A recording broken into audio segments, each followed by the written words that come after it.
daawadayaal wararka kale ilaa hadda ayna soo gaadhayna waxaa kamid ah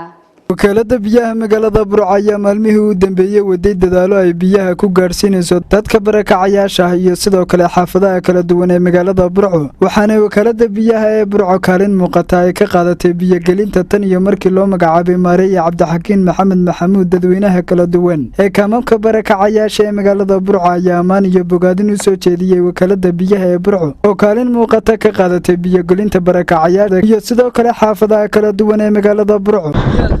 biyo way fiican tahay labadaba waa laga dhirkay si fiican ilaahay baan mahad ugu naqaynaa kuwa soo dhaweeyay soo sameeyayna waa mahad baan loo naqaynaa dawladuna way ku mahadsantahay Allah barakay maareeyahana waanu mahad celinaynaa 7 May xaafadda ilaahay baan ka hadlaya xaafaddu dadka jooga maamulka jooga Burco ninka ugu wanaagsan waa ninka maamulaha biyaha ninkaas aan nooreeyay si sharaf leh buu noo qabtay anagoo aan biyo baarig baan ku meel joogaa biyo baan arag ninka kaliya lambarkowga ee aan u hayno amaanta iyo sharafta u hayna waxa weeyaan ninka wakaalada biyaha maamulaha wakaalada biyaha ayaan u haynaa sharaf iyo cishaan u haynaa waana ducaynaynaa ninka isagana aad baan ugu mahadnaqaynaa odayaashii xaqliyare xaafadda dhibiga xaqliyare leanahu de qofka aan وشكرنا نقين دتك إلهنا وما شكرنا قبل الليلي أنا أنتي وشوقي ماري عبد الحكيم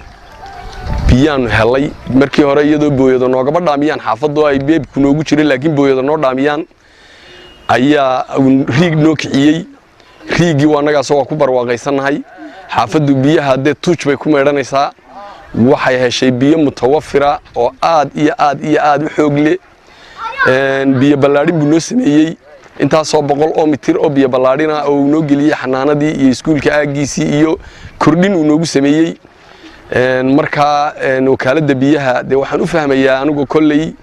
inay shaqaynayso aad baa u mahadsantihiin biyaha la'aan waanu helay biyaha loo xidhiidhiyay wakaalada way xoogay saartay aad baanu biyaha u helay oo u wacanahay ilaahay mahadi weeyaan ilaahay ha noo siiyay Cabdiqani Cabdullaahi Maxamuud Cabdiqani Baafo wararka telefishinka Royal TV magaalada Burco